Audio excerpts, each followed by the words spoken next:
Всем привет, друзья! Вы на канале Миссис Марпл, а мы находимся в аэропорту Никола Тесла. Герой этого выпуска только что совершил посадку, и мы здесь, чтобы встретить его и отвезти на буткэмп, где уже совсем скоро он начнет подготовку к инту.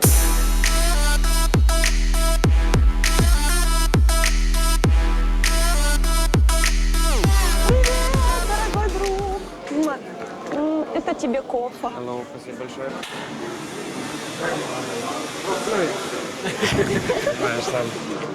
Всем привет, это Слава, артист, оператор канала Марпл, Миссис Марпл. Вот. Привет, Мирослав.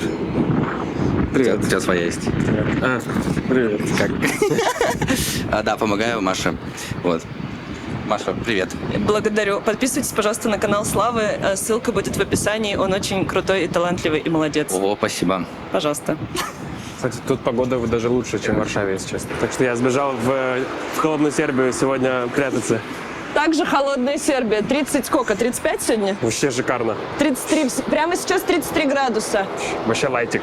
Это что? Инста 360. Это? Расскажи, пожалуйста. Это я дурак. Почему? Потому что я поехал к доктору с утра, а его не было на месте. Я ждал его минут 40. Потом я такой, ну, он вообще будет или нет? Мне говорят, ну, через 20 минут, может быть, придет на работу. Да, я такой, ну, понял, спасибо, что по записи пришел на час. Ее нет вообще, типа, около часа. Выхожу, беру самокат. Я где-то был на юге там Варшавы, то есть я был далеко от дома. Ну, 30 думаю, зачем мне на, типа, такси ехать? Возьму вот самокат и в тельте буду ехать под музыку в, типа, наушниках, вот грустно. Это как тебя Илюха, да, научил? Да, я еду в тильте, такой вообще вот не смотрю под ноги, а там такая была большая яма, где-то, не знаю, ну там типа сантиметров типа 20, типа 30, но типа для самоката моего это много. Я еду, и я не вижу, и он просто вниз, а я так вперед, так лечу, ветер дует в лицо, я так по асфальтику проехался с кайфом. Ну, Самое там большое это на жопе, но это нельзя показывать, но там прям хорошо ездер. Ты прилетел из Варшавы. Да. Почему ты живешь в Варшаве, а не, как казалось бы, очевидным в Белграде, как в основном все, кто играет в компьютерные игры? Ну, первая причина, на самом деле, такая прямо серьезная, это то, что моя семья там живет. И друзья, ну, тоже такое. Это не так важно, но семья, да, это важно. И я бы не сказал, что я прям с ними, ну, как там много вижусь постоянно, но что у меня есть такая там возможность, это всегда хорошо. Там, даже там раз. Я там, я на самом деле по итогу все равно бываю в Сербии больше, чем в Варшаве, но вот я приезжаю в Варшаву, у меня всегда там повод, у меня там есть дом, там есть вещи, всегда туда лечу, так сказать, уже там без вариантов. Если бы я жил в Сербии, я бы в Варшаву, скорее всего, так часто бы не летал, поэтому, ну и там в целом там более приятно, что ли, для меня жить, такой более вот развитый город. А вот смотри, в Варшаве есть прям вот дом, где семья именно живет, и есть квартира, где ты, или как это устроено? Да, моя семья живет в доме там возле Варшавы, чуть, ну, не в центре, а чуть там за Варшавой, мне 20 ехать, 25. А я живу в этом где-то около центра, да. И, живут все. и вот именно домом ты можешь назвать именно свою квартиру, в которой ты один находишься? Да, или, конечно, да. То есть ты уже вот да. чувствуешь это место дома? Да, нет, типа дом моих вот родителей уже очень давно не мой дом, то есть я от них съехал, не помню, в 17 лет. И вот с тех пор... нет, ладно, я еще с ними потом жил. Я еще потом с ними жил уже, когда я ушел из университета, взял там перерыв на год, я еще с ними пожил около там 5-6 месяцев. Но в целом, типа, я скорее у них просто как, типа, жил из-за того, что у меня вот не было там денег, чтобы самому себе снимать. В целом, я уже давно... Типа, мой дом — это там, где я живу один. Правильно я понимаю, что в Варшаву ты в том числе перевозил семью в 22-м году? Да, я там купил им дом, поселил туда всех. Ну как, там скорее больше папа мой этим всем, типа, вот занимался этим всем там процессом перевоза и покупки дома. Я просто, как сказал, что так надо делать, он такой, да, давай делаем. Ты сказал, что ты больше времени проводишь в Белграде, чем в Варшаве. Ты можешь в примерном соотношении прикинуть? Ну, где-то месяц я вот либо в Сербии, либо где-то мы там летаем по турнирам. И неделю, вот в этот раз было максимум 2, это максимум, типа, срок, это только бывает там, типа, раз в сезон, что 2, даже больше, 2,5 вот недели мы были дома. Вот максимум, я думаю, в целом, в среднем, это вот неделя дома, и потом месяц где-то ты там ездишь. Ну, то есть это же увеличивает и количество твоих перелетов сильно. Ну да, штук 10 в год есть именно из Варшавы в Сербию, а из Сербии потом на там, турнире, потом опять в Варшаву. И как ты справляешься? На самом деле уже вообще все равно. Я в самолете просто сплю всегда. Всё. Я высажусь, просто вырубаюсь, мне абсолютно плевать. Давай, какой-нибудь лайфхак, лайфхак при перелете. Вместо окна. Самый главный вот лайфхак. Если прям очень плохо, можно чуть вина выпить. Но мне это уже не надо. Я помню еще раньше, где-то год назад, полтора, такое бывало, что если там перелет 10 плюс часов, то можно. Сейчас уже даже так, я просто сплю. А мелатонинчик, там какие-то такие штуки нет? Все окей? Да, не, вообще все окей. Я себе скачиваю какой-то очень скучный видос на там, Ютубе на 5 часов. Какой-то там, не знаю, Ну, что последнего ты смотрел? Марк Аврелий, какой-то скачиваешь, какие-то там, типа вот рассуждения, включаешь, такой, интересно, все, уже нет, я вырубаюсь. Чувство дома в Варшаве, в той квартире, где ты живешь. Из чего оно складывается? Чувство дома? Ну, ты заходишь, вот ты прилетел с турнира или из Белграда, ты вот открыл Блин, да мне дверь. много не надо, если честно. Чтобы у меня был дом, мне много не надо, там, чтобы было прям супер уютно. Все, что мне нужно, чтобы было как минимум типа вот 3 комнаты отдельно. То есть моя спальня, моя вот гостиная с кухней и моя комната с компьютером. Все, это и уже все. У меня есть дом, мне поставить под компьютер плюс стул, чтобы было где покушать, сесть за стол, все, конец. И поспать. Ну, какие-то приятные мелочи, знаешь, там, не знаю, мое постельное белье, которым я люблю, там, или мои фигурки, мои награды, мои... Ну, вот из чего? Знаешь, из каких-то мелочей же все равно это состоит. То есть просто базовая обустроенная квартира, да, окей, но ты не будешь чувствовать ее домом. Блин, да на самом деле, в моем понимании, это все по большому счету хлам такой, типа там хлам памяти, если честно. Не то, чтобы я прям сильно как-то на это вот обращаю внимание или радуюсь этому, ну, типа, есть прикольно, но, если честно, по большому счету все равно. То есть для тебя нету вот Ценности привязки это? какой-то, да, ценности, что вот у меня дома, это моя вот фигурочка любимая, это вот моя там, не знаю, подушка. Не, я даже не знаю, вот зачем это все вообще у меня есть, если честно. И если я там перееду в новую эту квартиру, этого всего не будет, у меня точно такие же будут эмоции. Это так, я не знаю даже, зачем я это делаю, если честно. Я просто, мне кажется, есть такое слово, потреблять, вот. Я просто потреблять. И на самом деле мне это все не нужно. А что тебе минимально нужно? Вот вообще, вот, если отбросить уловки маркетинга. Минимально для жизни, что мне нужно? Ну вот стол плюс компьютер, постель, ну ладно, чтобы там постель была вот комфортная, чтобы все было как надо в плане, чтобы было такое тяжелое одеяло, маска для сна, умывалка и зубная паста. Все, конец. И интернет. Интернет, да. 6 вещей, 7 вещей, и я доволен жизнью. Ты хочешь оставаться в Польше в дальнейшем, натурализоваться там? Вот я, по сути, сейчас уже могу получить там паспорт вот через полгода. Я уже могу прям его иметь на руках. Но жить, наверное, я там не планирую прям долго. А где бы ты хотел жить? Из соображений каких-то, не знаю. Я, если честно, уже об этом думаю год. Вот я думал про Португалию, я думал про Штаты, это мне не подходит. Штаты из-за того, что я там не смогу играть доту. Про Португалию у меня были какие-то такие там влажные мечты. Потом я там посмотрел пару видосов, пару разборов тех, кто туда прям недавно переехал. Не очень там вроде вот хорошая миграционная там политика происходит, из-за этого не совсем будет, скорее всего, мне комфортно жить.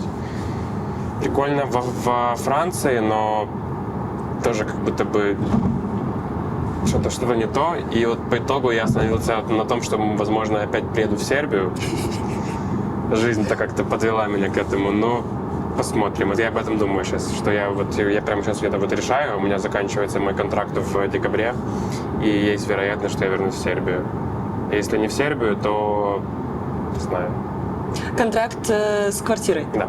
Окей. Так, знаешь, мы снимаем контент в киберспорте, можно сказать, контракты. Не, мой контракт вообще есть и есть. Ну, в Сербии хорошо, объективно. Здесь комьюнити тоже. Ну, с другой стороны, давай так. У тебя в Варшаве есть большое комьюнити друзей. Да. Кто эти люди? Вот кто составляет твой там, ежедневный, когда ты там, ежедневный круг общения, взаимодействия? Естественно, там все люди, я с ними там познакомился буквально недавно, там максимум 2 года. Там был только один мой лучший друг Влад, которого я знаю уже 10 лет. Мы с ним познакомились в лагере вот католическом очень давно, лет 10 назад. Мы там ходили на ночные молитвы, там вино, вот это вот маленькое такой типа хлебушек, походили, что-то там пообщались, он тоже играл в доту. Вот с тех пор мы как-то и общаемся. И вот я приехал в Варшаву, он там был, мы с ним познакомились, и это он был знаком там с Артуром Злым, со всеми там ребятами какими-то из Киева, которые туда тоже переехали после войны. И это он меня с ними всеми познакомил, я вообще их не знал, и вот теперь это мой круг общения, я у него сформировал по факту людей. Но вот твои... Рэперы тоже, кстати. Рэперы, кстати. Прикольные очень ребята, веселые. Тебе понравилось общаться с рэперами? Не похожи, можно сказать, на стримеров, у них какое-то свое там понимание жизни, стиля, каких-то, ну, в общем, принципов, они не такие вообще люди. Не кажется ли тебе, что в современном киберспортивном комьюнити с молодыми киберспортсменами произошло какое-то легкое такое вот смешение и столкновение поближе с миром там, рэперов, комиков, да, вообще конечно, ребят из 100%. шоу-бизнеса? И это по вам тоже стало видно? 100%. Это новое наше поколение шоу-биза. Такого более молодого. Да, потому что раньше как будто бы киберспорт вся был медийка теперь андеграунд. просто как-то смешана. Да, теперь вся медийка смешана, я не знаю. Все, у кого хоть есть какая-то медийка, неважно, типа, чем она занимается, они просто вместе как-то плюс-минус общаются, еще все такое. Это и удобно. То есть я бы не мог, то есть я вот не могу сказать, что они все мои вот друзья, но они все хорошие люди, мои знакомые. И если типа нужно, я могу как-то с ними типа заколабиться в теории. Но пока мне это не нужно, но это прикольно, что есть такая возможность. То есть нас вот объединяет не только какое-то вот общение, а еще и там интересы, возможно, в какой-то там работе. Твои приезды в Варшаву — это скорее тусовки и там походы на концерты и много общения с людьми ИРЛ? Или это скорее отдых в большей степени дома, и ты там один, и ты восполняешь свои ресурсы? Как это больше выглядит? Я бы сказал, что я выхожу из дома не часто. То есть я приехал в этот раз, я был в Варшаве 2 недели. И я вышел из дома 2 раза. Вот я один раз увиделся, когда только там в первые дни, когда только приехал со всеми ребятами, с которыми я там много общаюсь. Мы вышли там, погуляли. И 2-й раз я вышел вот на концерт. Все. Я не так, что я не такой человек, кто будет там постоянно выходить с кем-то там гулять, видеться, жить вот реальную жизнь. Я скорее сидел дома. Я ходил в больницу, я ходил к косметологу, дерматологу, занимался такими вещами, там зубы полечил, посидел дома, поиграл в доту, поиграл в какие-то еще игры. С компанией тоже у меня там есть еще там ребята совсем вот другие, с которыми я только в интернете сижу. Вот я с ними даже больше времени провожу, мне кажется. Ты сказал про католический лагерь. Эта мысль теперь не дает мне покоя. Самая неожиданная вещь, которую ты узнал о религии, об укладе в католической церкви, когда ты туда поехал? Я ходил вообще в школу воскресную очень долго, где-то с 13 по 14 или по 13. Я, честно говоря, уже точно прям не помню, но я помню, что я ходил, мы там учили Библию, там учили молитвы, все такое. Не знаю зачем, но я такой приходил. Там, я вспомнил, зачем, там была одна девочка вот симпатичная. Я такой думаю, я там пришел там первый раз, думаю, ну это вообще какой-то мусор. Пришел, вижу, не надо, ладно, можно посидеть, в принципе, что-то мы сидели там, изучали. Ну, прикольно было так, это было на чиле, это не было прям как-то там очень вот, прям вот строго. И потом, уже после этого я поехал в этот вот лагерь, познакомился там с многими ребятами, нашел там своего, по факту, вот лучшего друга, перестал потом верить в Бога и уехал. Тут, ну, и вот все, Бога нет. После лагерей, после воскресной школы могу с уверенностью заявить, я еще изучал Библию, ничего там нет святого, особенно в Ветхом Завете. Мы на буткемпе «Авроры». Да, на новом буткемпе «Аврора», кстати. Как тебе новый буткемп? Улучшено, шикарно. Ну, вообще, я очень доволен, на самом деле. Предыдущий буткемп мне не очень сильно там нравился, именно внутри. Это важно, потому что все время мы сидим в доме. И тут прям, ну, в разы лучше, намного лучше. Как ты выбрал «Аврору» и на каком этапе ты присоединился к формированию состава? Ну, получается, в самом начале просто мне написал Егор, он просто все собирал, это его, так сказать, инициатива, его идея. Вот, он написал мне свой список плееров, я с ним был согласен, ну, из того, кто был свободен. Ну, то есть вот у нас был выбор из того, кто сейчас вот не играет, но типа, хотел бы играть. Такие Sys Rejects 2.0 или уже 3.0, не помню, сколько их было. Я подумал, да, прикольно. И вот почему именно Аврора? Мы искали, кто может нам дать денег. И нашли Аврору. Они были тоже нас очень заинтересованы. Плюс я, ну, можно сказать, что очень хорошо знаком с их SEO, Адалятом, неким таким персонажем. Ну, да, это было очень легко, типа, выбрать. То есть у нас даже особо не было по факту выбора. Давай не будем завуалированно говорить об Адоляте. Очевидно, что вы хорошо общаетесь, все мы знакомые, и у вас был абсолютно дружеский вайб еще, когда ты играл в Spirit. Повлияло ли это в том числе на то, что там, вы легко все обсудили, легко договорились, и Адолят вас подписал? 100%, конечно. То есть он выступает как такой, типа вот траст-фактор наш к этой вот организации, что он типа выручает, что все будет хорошо, будут буткемпы, все будет нормально с, там, не знаю, ну, какими-то вот кадрами, деньгами. То есть мы были уверены, в том числе из-за него. И еще смешная история. После TI в Дании мы сидели уже после этого где-то в заведении, я с Адолятом и с SEO Валерой. И что-то мы сидели, там вот общались, и вкидывают там Валера, и Адолят вкидывает, что ничего, еще чуть-чуть, и ты будешь у нас. Я такой говорю, нет, я никогда не буду играть в Авроре. В жизни такого не будет. И мне это потом, спустя полгода, так хорошенечко вот напомнили, что да, вот надо было нас тогда слушать. И он еще тогда вот об этом думал, когда думал о будущем каком-то составе, и вот так и сложилось. Получается, они это предвидели.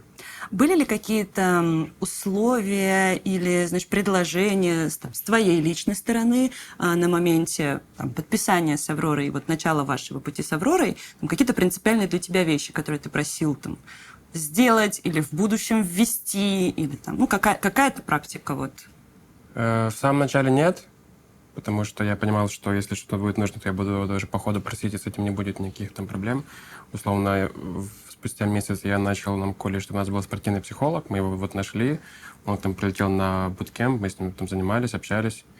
Не все ребята это, конечно, супер хорошо оценили, считали, что психолог — это какая-то хуйня, это не работает, и что они сами все лучше знают.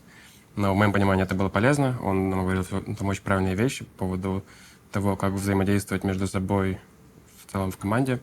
Хоть, мне кажется, они пытались, ну, как сказать, брыкаться и говорить, что это все хуйня, но они все равно пытались работать, несмотря ни на что, и, думаю, это какой-то импакт нам тоже дало. Вот я считаю, вообще, это должно быть на постоянной основе. Психолог должен быть у каждой команды. Вот у нас был в Spirit Саня, очень хороший психолог, он, думаю, очень много дал.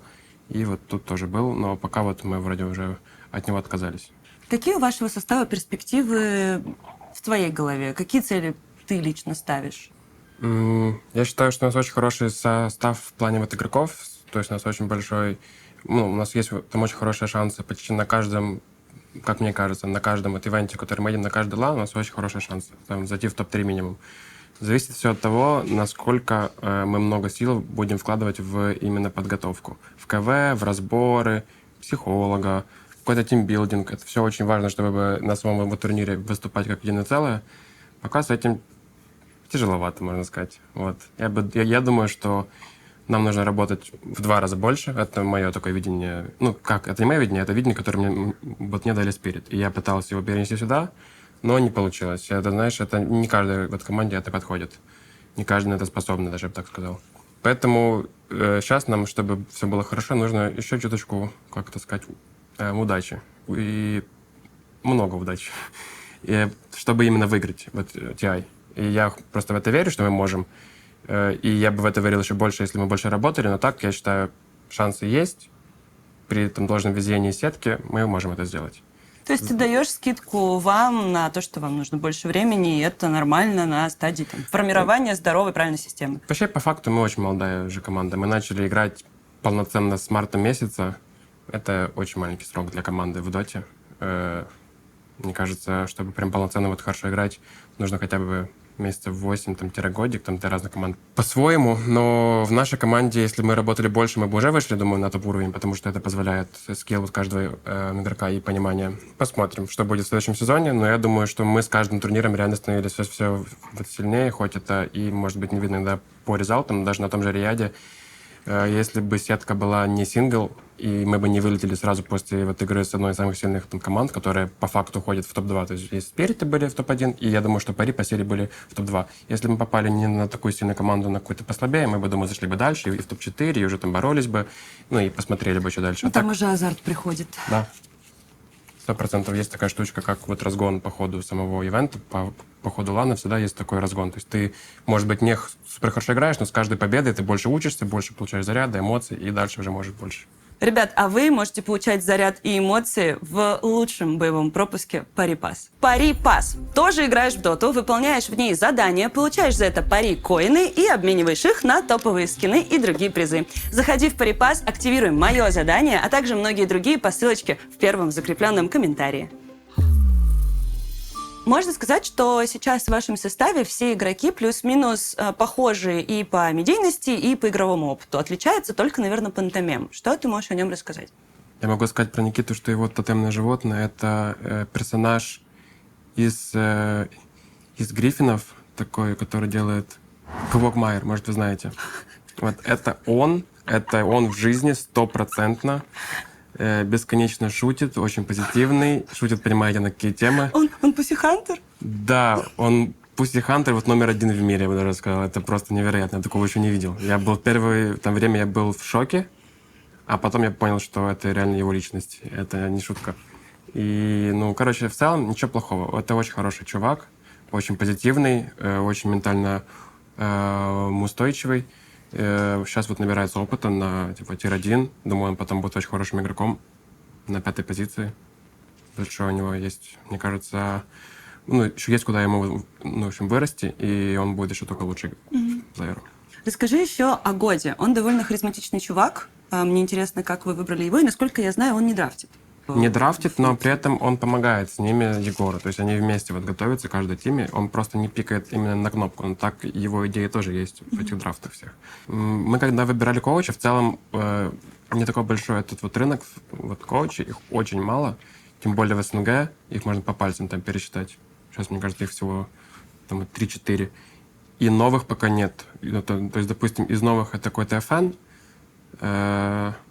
Он такой достаточно специфический чувак, но я думаю, у него тоже есть к этому какие-то задатки. Но год просто был последним свободным вариантом, точнее, единственным свободным вариантом, и мы сразу поняли, что он нам нужен. Мы ему написали, спросили, он тогда был УВП, и мы его так и выкупили, потому что он уже себя хорошо показывал в ВП. Я помню, я против них играл на TI-12 против Virtus.pro, и он не самых сильных плееров собрал в такой достаточно бодрый костяк. И по сути, это была прям команда, можно ее назвать. Не просто так, это команда была, которая имела свои идеи. И это вообще была самая тяжелая серия для нас на том инте, хотя мы там никому не отдавали и карты, но первую карту мы отдали против ВП. У него есть опыт, он был игроком, он достаточно таки зрелый для тренера, что тоже важно, быть ментально зрелым. И он просто хороший чувак. Есть такое, что он прям вайп-менеджер? Очень. У меня такое ощущение про Года, что он как будто бы думает, что он всегда в фильме или в театре. Он прям персонаж. Он прям персонаж какого-то фильма или ситкома. Бесконечные шутки, какие-то сценки, движения, отжимания, прыжки, не знаю, вставание на колени, когда там на пике мы сидим, готовимся к какой-то команде, и там Серега пытается вкинуть Егору какого-то героя, что нам нужно его взять в этой ситуации. Егор говорит, нет, это какая-то хуйня, это был лан, не на Риаде, походу это была какая-то из Валахии. И он просто встал на колени и такой, пожалуйста, Егор, пикни мне героя. Начал прям молиться, так это было долго, минуты 2. Думаю, что вообще происходит? Я просто играю в игру, встаю, смотрю, а там Год. Просто молится Егору. Я охуел. Думаю, ладно, весело я, походу, у них. И Егору от этого было очень весело, то есть он не так, что дискомфортно, но всем весело, всем нравится, все вайбят с него. Что-то главное. Он делает такой настрой позитивный всегда команде. Ну и про остальных игроков вашего состава. У вас на корах 3 человека с довольно сложными характерами, сложной репутацией. Как они все уживаются сейчас вместе? Это вообще был один из пунктов, почему я в какой-то мере был скептичен к этому составу. Не был уверен, насколько вообще стакнутся такие... У меня мидер очень свободолюбивый, у меня керри очень такой строгий чувак, дисциплинированный, какой-то он такой упорядоченный в целом по жизни человек. И, Саня — это Саня. Это с ним надо просто как-то пытаться найти матч и вайб, потому что он очень специфический, но при этом уже я его знал уже в Spirit, мы с ним играли долго, я потом с ним не то, что прям много общался, мы чуть виделись, но не прям общались. С приходом в Аврору это другой человек. Да? Он много над собой работал, это видно. Он много работал над эмоциями, над какой-то вот критикой. Мне с ним очень приятно в этом плане теперь работать. Он очень хорошо подает мне информацию так, что я хочу его слышать, что он мне там указывает на какие-то вот ошибки настолько, ну, очень правильно и вот тактично, что у меня даже нет выбора. Он мне показывает, я говорю, да, давай показывай, конечно, сейчас будем вот разбирать, что мы не так сделали. И, типа, мне очень приятно это делать. Ну, правда, да. Самым интересным, наверное, я думаю, для многих было именно вот ваше воссоединение с Саней после Spirit, потому что, да, ну, как бы там у вас что-то не работало. Интересно, что заработало здесь. Можешь, может быть, какие-то ключевые, знаешь, его черты и качества назвать, которые прям сильно поменялись? Я бы сказал, что раньше у него не совсем вот удавалось сдерживать свои эмоции и подавать какое-то свое по игре недовольство или критику в чей-то адрес. Сейчас вообще по-другому, он намного сдержаннее. Хотя в фабриках он все равно, конечно, там, ну, типа, чудит, это все видит, но это его дело, потому что это его уже вот личное, типа, время, я не вправе никак на это влиять. В команде он такого себе не позволяет. Он очень стал каким-то вот добрым даже человеком. Я от него чувствую такой добрый вайб. Вообще супер хороший тиммейт. Всем советую. Вообще сейчас с ним ноль проблем. Абсолютно. Может быть, одна из причин в том, что вы просто все повзрослели? Возможно. Скорее всего, уже прошло много лет так-то. И изнутри организации Spirit, и снаружи всем очевидно и заметно, что основные там принципы работы — это дисциплина, это порядок, это строгость в какой-то степени и очень точные процессы настроенные. Сейчас вы играете с Ки-атакой, который, мне кажется, с трудом вписывается в такие вот принципы, в такие вот условия. Как это выглядит? Больно. И я с ним пытался очень много в самом начале вот говорить на этот счет. Пытался как-то его переделать на свой лад, что я считал, что так будет типа лучше и для нас, и для него, как спортсмена. Но, наверное, все-таки некоторые люди как-то вот напрямую связана их личность и их вот стиль в доте. И вот одно без другого не будет. То есть его это свободолюбие, и он не хочет никак, в общем, принимать какие-то общие такие вот рамки и там представления о игре и все такое. Это переходит в его стиль, что тоже это вот необычно и своеобразно. Я думаю, так можно выигрывать. Для этого просто надо больше времени, чтобы такой стиль игры вот интегрировать. Это очень необычно, это сильно также, потому что для врагов такой стиль игры, он неожиданный. Что есть чувак просто вот хаотичный, просто как вот он типа носится по карте, то тут, то там, без таймингов, то есть без причин. Он может появиться в любой вот точке мапы, враги этого не ждут. Иногда это получается, иногда нет. То есть нужно вот найти эту грань, чтобы это вот чаще получалось, и тогда это будет его там фирменный, сильный стиль. Но это почему тяжело? Потому что когда вот команда это видит, и, допустим, в какой-то игре это не получилось, вот люди могут быть недовольны этим, испытывать негатив, потом после этого идти ему это все высказывать, на него давить, и он начинает тоже как-то тильтовать, вот расстраиваться постоянно после игр, когда не получается, а твоя команда тебя еще больше душит. Ну, и из-за этого это очень такой тяжелый в этом плане процесс его вот интеграции в команду, можно сказать. Чувствуешь ли ты себя, несколько старше, может быть? Ну, ты понимаешь, да, наверное, о чем я пытаюсь сказать? То есть как будто бы я со стороны, разговаривая с тобой о твоей команде, слышу какие-то немножко менторские нотки или там вот нотки человека, который как бы больше старается это объединять, искать пути, подходы к каждому. Есть такое, что вот ты в некоторой степени чуть больше курируешь какие-то процессы внутренние? Я скажу, что я просто тоже вношу свой вклад в этом плане. То есть там вот не я один этим занимаюсь, может еще этим заниматься иногда вот наш SEO, приезжать на буткемп с нами общаться на этот счет. Ну, наверное, по большей части я пытался это делать, но у меня пока, если честно, не так прям получается. То есть, наверное, чтобы у тебя получались такие штуки в команде, тебе нужно быть и старше, и иметь какой-то вот авторитет сильный. У меня, наверное, его просто нет. И я с самого начала не пытался его получить. Я просто уже по ходу, когда были какие-то вот трудности, что-то пробовал менять. А ты думаешь, что твои титулы не дают тебе авторитета? Ну, наверное, это не так работает в человеческом плане. Тем более все дотеры мира все еще вот думают, что Team Spirit — это вот команда удачи, которая выиграет все чисто на лаке, и типа мы это все не заслуживаем, эти все титулы. Я в этом уверен. Так думают, без шуток, почти все вот тир-1 из СНГ дотера.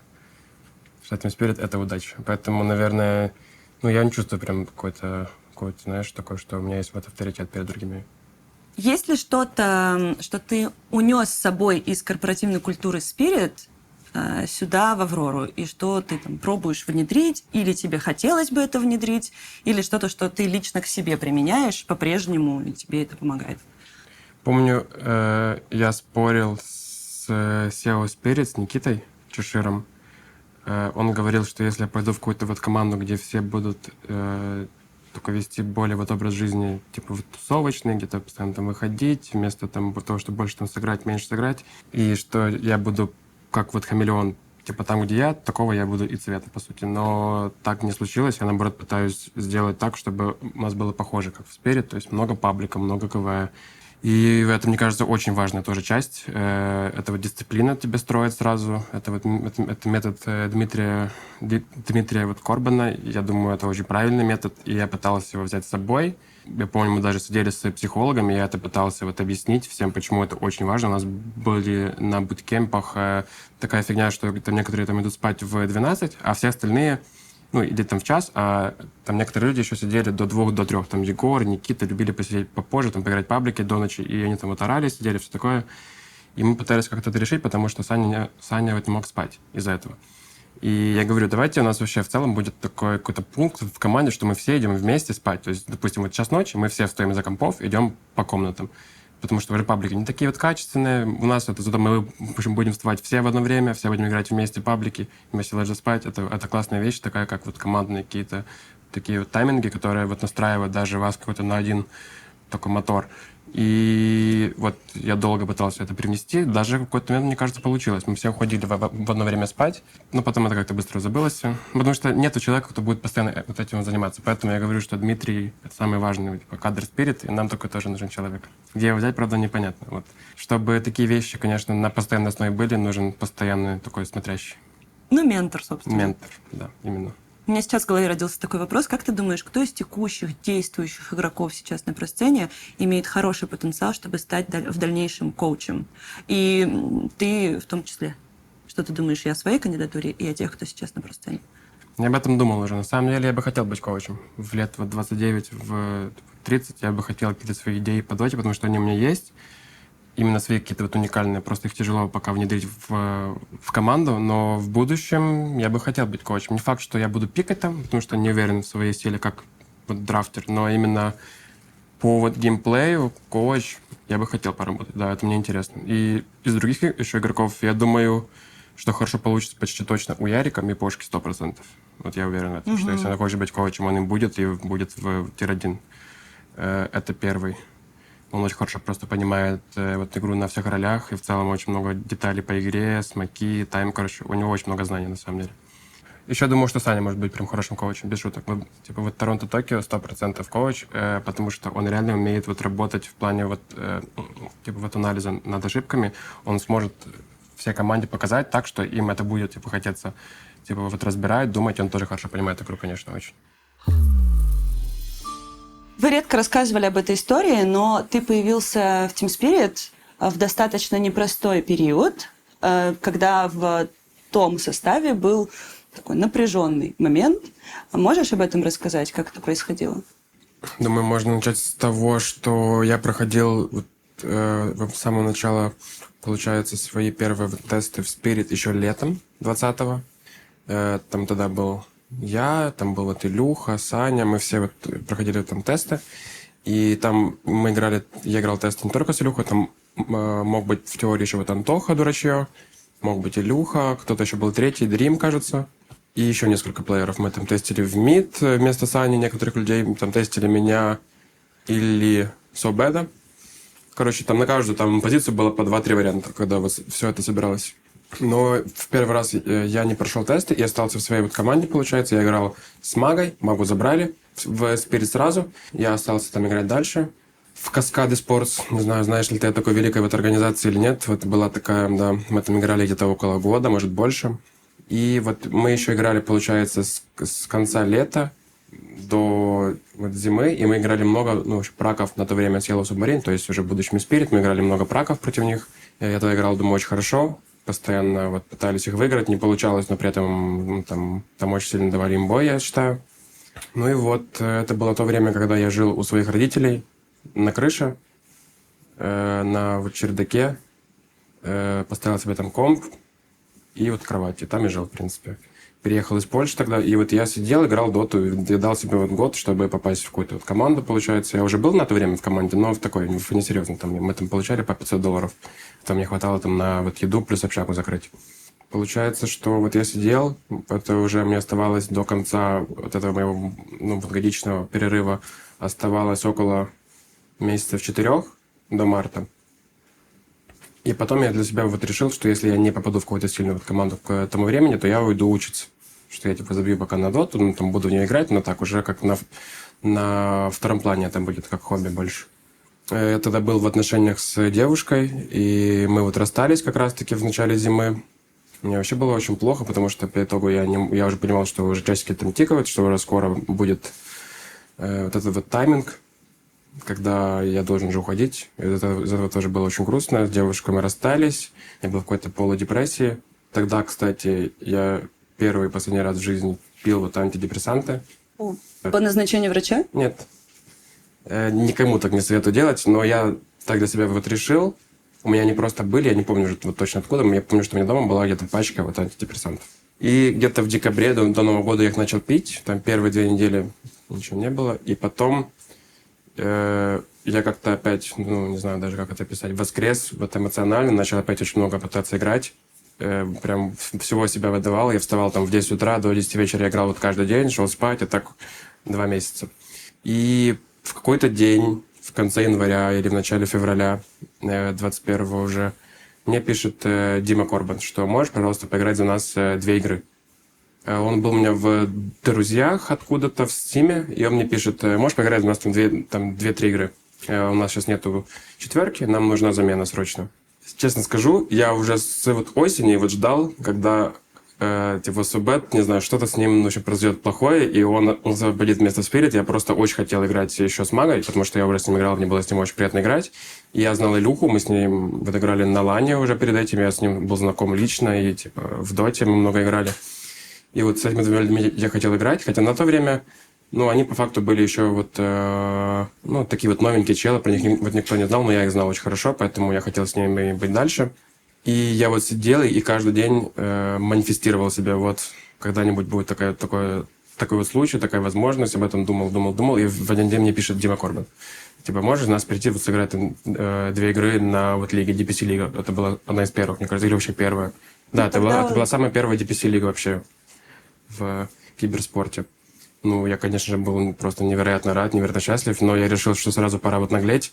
Я помню, я зачитал какую-то книгу, ее, так сказать, вот мотив был в том, что нужно быть всегда вот наглым в жизни, чтобы получать свое счастье. И я такой думаю, надо вот сразу же пойти понаглеть. Говорю, а почему только на, 2 игры? Я хочу на, общем, постоянку к вам, если вам нужна 4. Он такой, ладно, давай тогда, сыграешь, если все будет хорошо, то давай, короче, вот так и сделаем. Я только подумал, И вот я зашел сразу играть. Честно говоря, вообще у меня не было такого опыта вообще в таких, на такой сцене, именно в тир-1. Я думаю, я так сыграл очень средне. Я еще играл не на своих самых лучших там героях. Я помню, мне дали какого-то шейкера, я так сыграл полуплохо. Но мы вроде начали выигрывать игры. Только мы там проиграли вот только 1 игру. Мне кажется, против Virtus.pro это было. И по итогу мы закончили 4-3 DPC лигу, хотя вот они уже начали с 0-2 против самых слабых команд, и после этих 0-2 они взяли меня. Мы выиграли все остальные игры помимо Virtus.pro. И как-то так вот и я вот закрепился. Вот мы тогда не прошли на LAN, потому что они не смогли играть со мной там переигровки были же против Gambit на то время. Я мог быть как заменой только на 4 матчах в сумме. И я на их в целом уже сыграл, поэтому там вернулся в Совбет, они там проиграли в переигровках и не поехали на LAN. Но мне сказали, что да, вот супер, будем дальше играть с тобой. Вот так и началось. Тебе на тот момент было понятно, почему Soulbet уходит, почему приняли решение брать тебя в этот состав, что у них между собой там происходило, и насколько твой приход был, скажем так, оздоровительным для состава? Если честно, первое время я в это вот не сильно вникал, я об этом уже узнал чуть позже, о том, что у них были какие-то между собой там недопонимания и споры. Не то, что я вообще вот думал о нем как вот об игроке, что с ним, как с ним. Я просто хотел вот себя как можно лучше, и вот так и получилось. Вот я просто был рад, что я в этой команде. Со стороны Ты один, наверное, из немногих киберспортсменов, глядя на которого, особенно вот в то время, начало твоей карьеры, не казалось, что вот твоя цель номер один была стать прошником. Ты как будто был самый, наверное, среди них лайфер, и казалось, что ну, ты просто вот здесь ты тоже талантлив, и поэтому почему бы нет. Как на самом деле у тебя было? Ты вот сказал, что ты манифестировал то, что ты будешь играть в Spirit с ребятами. Но вот как целеполагание у тебя было такое? Да, конечно. Вот я же когда был в университете, у меня там вот как раз-таки было много именно вот лайфа. Я пытался жить с ребятами, ходить куда-то на какие-то всегда там, не знаю, на вот ивенты. Я ходил на пары. Ну, много было всяких там интересных вещей. И я понял, что если я буду пытаться как-то совмещать доту и жизнь, то, скорее всего, у меня в одном из этих дел будет получаться меньше. То есть, либо я буду там, меньше делать в жизни каких-то штук, либо у меня не получится в доте. То есть, и вот решил выбрать что-то одно и посвятить этому там, целый год, условно. Так и вот и хотел очень сильно. Ну, на самом деле, вот когда я уже вот так решил, что я буду дотером, прям полностью для себя решил, там уже было очень мало места для каких-то ну, там, вечеринок. Все, что я делал, я сидел дома и просто сутками играл в Dota. У меня больше не было другой жизни. Ты попал в Spirit, вы достаточно сложно и, тем не менее, легендарно прошли на 10-й инт через квалы. Что внутри у вас происходило в тот момент? То есть как вы это обсуждали, как вы себя чувствовали? Это достаточно крутой был результат на тот момент. Об этом все действительно говорили, и никто не ожидал. Ну, выйти на сам тебя, я думаю, это не было прям такой большой вот сенсацией, если честно, потому что на то время мы уже сыграли 2 сезона DPC, если не 3, и в каждом сезоне мы, по-моему, выиграли всех, вот кроме ВП. ВП уже были на TI по инвайту, и по факту мы знали, что после ВП в СНГ мы уже идем мы следующие. То есть мы подходили, думаю, к этой квали в качестве фаворита, но для нас внутри это было прям очень приятно в том плане, что это был, наверное, самый тяжелый буткемп в плане каких-то там условий. В нашем доме сломались все вот кондеи абсолютно. Это было лето, просто жара невероятная. И мы сидим в этом доме в Монтевилле и просто вот голые, по сути, в одних вот трусах, потому что там просто плюс 40, все стекают потом. Это просто было невозможно играть, и у меня просто вот голова не думала почти. И поэтому некоторые игры были очень сложные, если честно. И после того, как у нас уже все получилось, потому что сам финал был очень такой вот нервный, мы могли на самом деле и там проиграть спокойно. И, конечно, всего бы этого не было, так что поэтому мы были просто невероятно счастливы, не знаю, это было такое вот облегчение. После всего сезона у нас не пошло на анимейджоре, мы заняли там топ-6. Ну как, это был наш первый лан, не то, что прям не пошло, но в плане том, что мы не добились большого успеха, понимали, что нам нужны еще какие-то возможности, и выйти на инт это просто, ну, это мечта вот каждого вообще в жизни дотера, выйти на International. Я еще помню, я общался со своим вот другом в Дискорде после первого DPC или второго, я приехал домой, и я захожу в Дискорд, и он говорит, какая вообще у тебя, ну, в общем, на этот год вот цель или мечта? Я говорю, ну, хотя бы попасть на инт было бы уже неплохо, вот с первого раза было бы шикарно, вот. И вот он мне потом вспоминал, мне после уже вот инта мне пишет, ну, хорошо, что ты попал на инт, вообще шикарно получилось. Вот, так что мы были рады. Прям супер подробно останавливаться на вашей победе на 10-м инте уже как будто бы не хочется, потому что много есть материала, много уже это обсудили, и трусайт все смотрели. Спустя годы, как ты смотришь сейчас на эту победу? У тебя теперь уже, я думаю, сформировалась какая-то ретроспектива, и ты уже наверняка это все отрефлексировал, прошло много времени.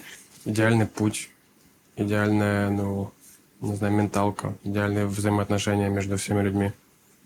Вот, полное доверие. Даже вчера мы сидели с Аней, и я как-то вспоминал, там был Вован и Дукалис, и мы сидели, и у меня Вован вот говорит, что, ну, что ты же, ну, понимаешь, что это был мега вот рандом. То, что все факторы так вот сложилось, что это был мега рандом. Я говорю, да, но и не только, потому что такого вот доверия, как было тогда у нашей команды, вот, ну, между всеми людьми, такого я больше никогда не видел, и даже в нашей команде уже будущее такого уже не было.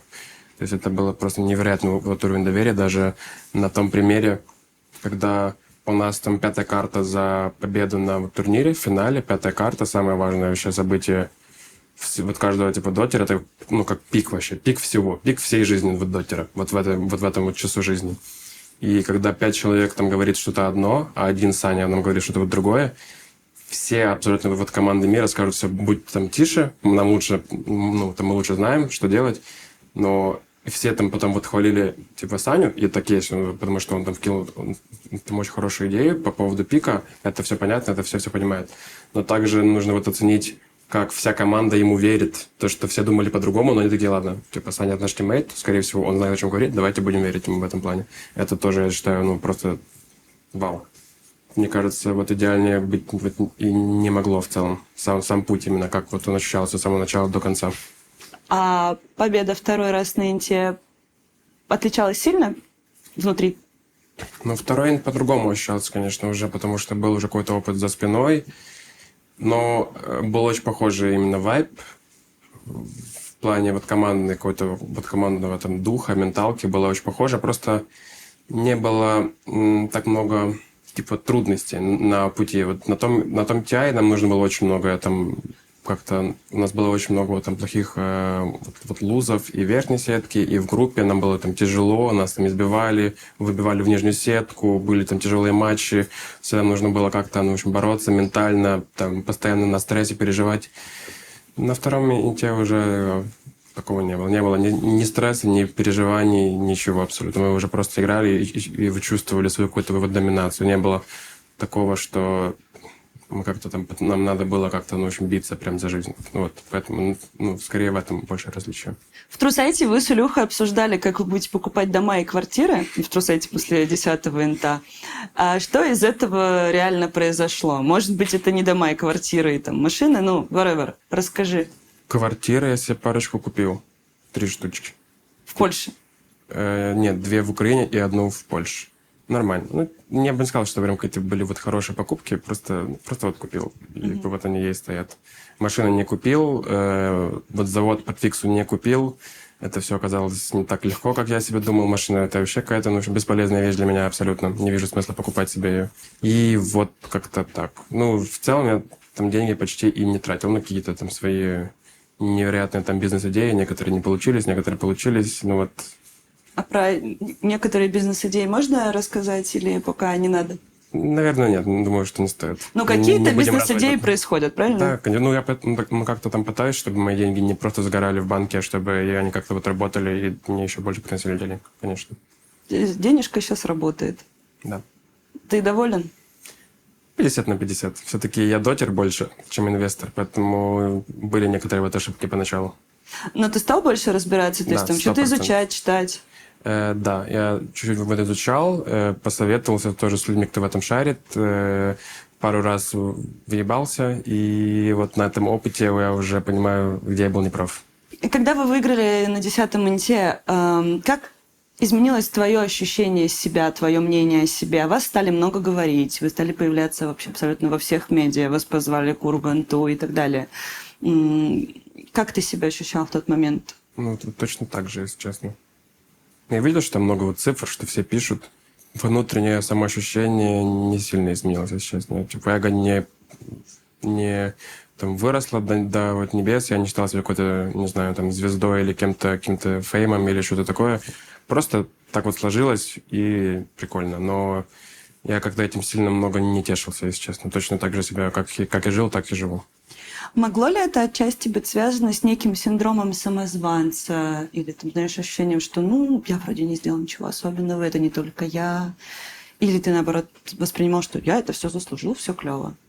Уже сейчас я так думаю, вот, что я всего этого заслуживаю. Моя работа была не зря, мой вклад тоже большой. Сейчас я уже так считаю, когда вот как-то я более стал взрослым. Но в том моменте, конечно, я не мог это всего оценить.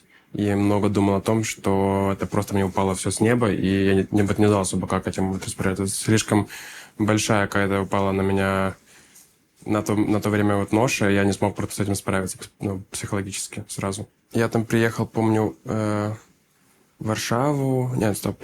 На то время я еще приехал в Киев, и там виделся с какими-то своими знакомыми, с друзьями. И они такие: о, приехал, вот тебе винер, как тебе, ну, как вообще, как это, ну, такое очень большое вот событие, мы так за тебя рады, ты вообще прям, типа, супер вот крутой. А я такой думал, мне как-то было даже вот неловко, что меня как-то кто-то вот хвалит, что-то мне говорит там приятно, думаю, типа, да нет. Типа, это вообще не так, это просто обычное дело, ничего такого. Пожалуйста, можно меня вообще не хвалить. Я не мог вообще никак воспринимать, вообще похвалу ни от кого. Ни от родителей, ни от друзей. Было как-то некомфортно. И, типа, я всегда такой смущался и просто как-то тему как будто уводил от этого. Даже не хотел об этом никогда, как-то говорить, эту тему поднимать. А ты рефлексировал как-то на эту тему? То есть ты потом сам себе смог ответить на вопрос, почему так ты себя ощущал? И связано ли это было только с дотой, или, может быть, это и в остальной твоей жизни как-то проявлялось? Естественно, наверное, это скорее от того, что я никогда не считал, что выигрывать типа турниры в доте это какой-то супер большой престиж. Вот. Для меня это не было прям престижем, это было мое хобби с детства, это вот игры, и я никогда не давал себе типа отчет, насколько это на самом деле очень большая штука, большая сфера, большие ивенты и реально очень сильная вот конкуренция. И для меня это было как будто бы я вышел во дворе в какой-то вот типа, клуб вот компьютерный и против пацанов там выпил каких-то, которые тоже играют в доту. Ну, типа, это не такая большая вещь, чтобы меня прям кто-то за это вот хвалил. Как-то не знаю, почему я так долго вот к этому шел, но я очень долго не мог воспринимать вот доту как что-то вот серьезное. Как что-то не такое прям большое. Я нередко сама слышала, даже когда там с вами бывала на турнирах, что вот вы выиграли какую-то игру, и у вас идет какое-то обсуждение, ты говоришь, ну, я вот мог лучше, я тут, конечно, ничего особенного не сделал, но тут не особо моя заслуга. Как ты это переработал? Вот что произошло, что сейчас ты можешь сказать, да, я хорошо играю в доту, я очень титулованный парень, у меня все классно, я успешный. Наверное, я стал лучше понимать какую-то вот формулу именно в вот команде, что есть разные типы плееров всегда. Есть вот стар-плеер, есть вот обычный плеер, который делает свою работу, которая тоже вот нужна, условно, чтобы вот стар-плеер, так сказать, вот сиял, ты должен ему дать, чтобы он сиял. Поэтому... Чтобы мага сиял. Чтобы мага сиял, нужно ему дать сиять, потому что если я не буду делать свою работу, то он не сможет этого делать, условно.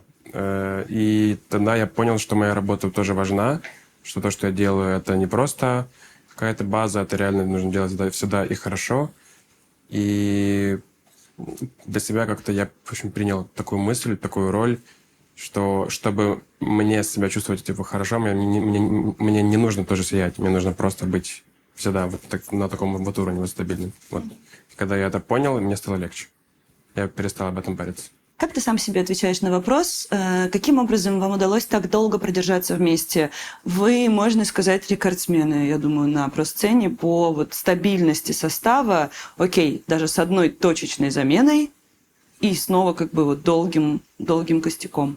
Как ты сам думаешь? Вот сейчас могу уже сказать, потому что мне есть с чем сравнивать. Я уже поиграл в «Авроре» и могу сравнить вот разных вот СНГ игроков, их какой-то подход, менталитет. Могу сказать, что более какой-то вот здоровой атмосферы в плане вот разбора пост-анализа игры, каких-то ошибок, наверное, нигде больше нет. Поэтому я еще посмотрел влоги какие-то у команд. Я знаю, допустим, от бывших вот игроков из там Bad Boom.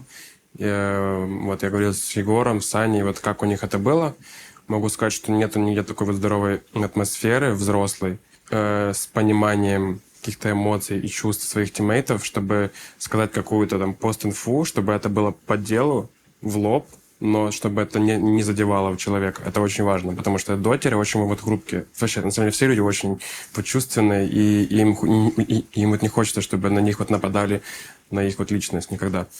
И чтобы ты был в порядке, потому что типа сезон это такой большой марафон, и всем и так хуёво, всем и так очень тяжело, все на стрессе после там поражения. Самое лучшее это не добивать свою команду, а многие СНГ команды так делают, то есть они начинают там хуесосить вот друг друга, какие-то вот неприятные вещи высказывать в очень плохом вот ключе.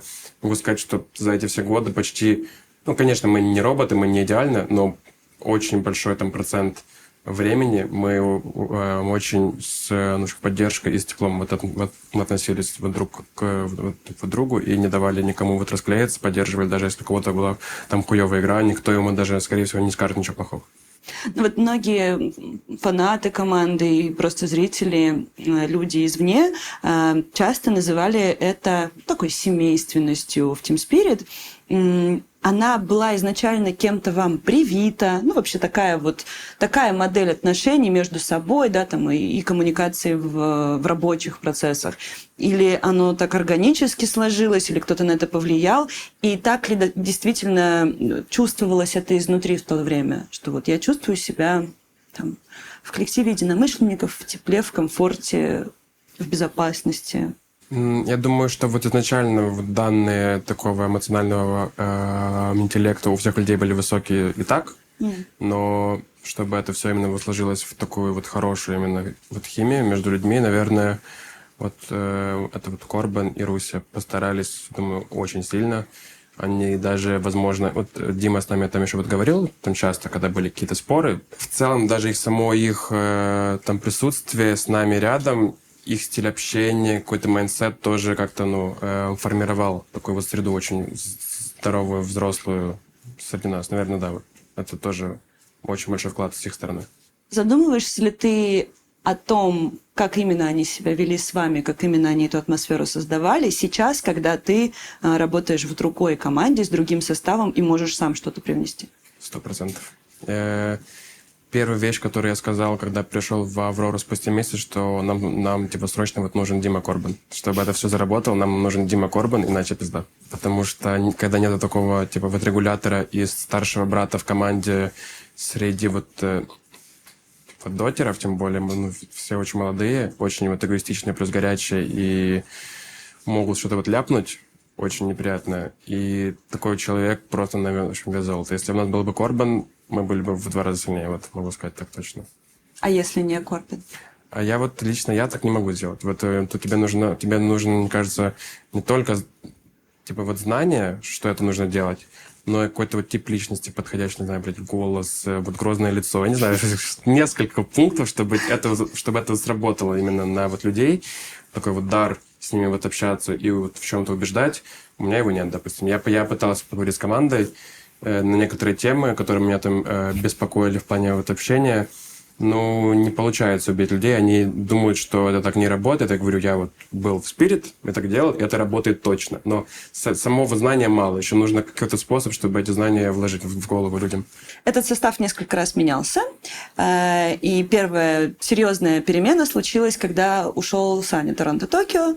Я тоже прекрасно помню этот момент. Это происходило там по результатам сингапурского инта, и вы все в разборе в этом видео после инта говорите о том, что было непросто, отношения начали портиться, что-то происходило внутри не совсем здоровое. Ты сейчас по прошествии лет можешь просто суммировать, что это было?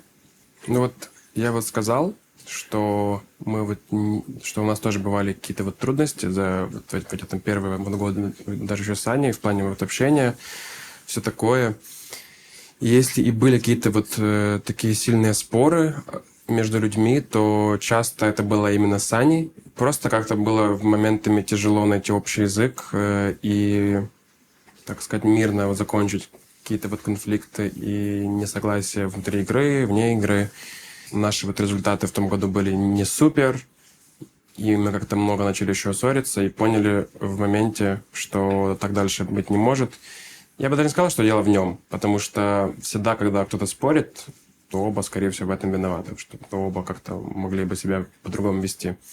Но вот приняли такое решение, что просто дать свежий вот глоток воздуха нашей команде. И думаю, это нормально было. Такое бывает. Это спорт. То есть вот люди уходят из команд не всегда потому, что они в чем-то виноваты. Люди уходят просто, чтобы дать этой команде вот новую жизнь. Им всегда вот нужно вот кого-то менять. Даже если не он, допустим, был там виновником, в любом случае вот нужно как-то все время вот химичить, чтобы быть на плаву, и пытаться там бороться за первое место. Я бы не сказал прям, что были какие-то прям вот сильные споры, но при этом мы чувствовали все, что вот кто-то типа должен уйти. Я даже помню, мы говорили о том, что мы будем думать вообще вот насчет типа каждого плеера, как вообще этот год был и стоит ли играть дальше. То есть в теории мог уйти не только Саня в том году. Но уже так решили по итогу, что вот только один. Но в теории могло быть и 2 игрока. Ну, вы просто, типа, начали с одного, заменили одну детальку, посмотрели. Работает, не работает, работает, и поехали. Да. А вот когда вы уходили в отпуск, ты понимал уже, что ты не вернешься в состав? И откуда вообще взялась идея отпуска? Как это появилось? Блин, я уже, если честно, просто устал играть бесконечно доту, потому что играть в доту это значит, что тебя дома нет. Ты все время либо на буткемпе, либо ты куда-то едешь на ланы. И я уже в том году ощущал ебанутую просто усталость. Я просто это еще отражается, поскольку я вот заика, это всегда моя усталость психологическая, она переходит в мою речь. То есть я все хуже и хуже могу вот разговаривать, мне очень тяжело было, невероятно трудно было два слова связать, выговорить. Я это чувствовал, и тот сезон не задался с самого начала. Я помню, мы общались с менеджментом еще перед Валахией, поскольку мы не выходили на TI и на Риад, по-моему, по очкам в плане. Мы, по-моему, даже не выходили на эти два лана. Но впереди была Валахия, и уже, по-моему, даже был такой вот разговор, что, возможно, будут замены уже тогда на квалы к TI. Но я помню, я пообщался, сказал, что вот Валахия, и там уже вы делаете, что хотите. Вы дайте нам еще сыграть Валахию. И мы ее выиграли. Вот, и это дало нам еще какой-то вот глоток воздуха, но казалось, этого недостаточно. Не смогли мы прям потом быстро восстановиться и подготовиться достаточно вот хорошо к Риаду и к TI. И я чувствовал сам, что я играю плохо. Я чувствовал, что некоторые мои тиммейты играют плохо, но, возможно, это тоже связано, потому что когда вот играет плохо один элемент, это демотивирует остальных тоже сильно стараться и работать. Ну вот кроме Илюхи, только один человек, которому все равно, он просто ёбнутый. Он в любых условиях будет просто максимально потеть, максимально стараться. И чувствовал я, да, что пора уходить, что пора идти как минимум на полгода там смотреть. Знал ли я, что я не вернусь? Не был уверен, но поскольку они нашли мою версию, но на 5 лет моложе, я только думаю, блядь, вот если я там умру, то тогда уже будет, вот трудно будет. Все-таки молодость в спорте все решает, типа часто, потому что это еще вот игрок на будущее и на перспективу, поэтому... Ты не ревновал? Нет такого чувства. Какое у тебя вообще было мнение первое о Сане? О Филе? У него много имен. Он же Фил, он же Саня, да. Он же Рю. У меня было о нем, на самом деле, вот хорошее мнение. Мы играли паблики, ну, то есть я видел его в пабах прям очень много. Весь год, что я играл, вот тот сезон, который он играл в Yellow Submarine, я видел его в пабах и думаю, что этот чувак прям очень хорошо играет. Мне очень нравилось, как он играл. И плюс-минус очень вот логичная замена, очень похожий пул героев. И мне кажется, психологически тоже, мне кажется, в каких-то именно в игровых планах похож на меня по стилю. И думаю, ну да, это вот хорошая замена они выбрали.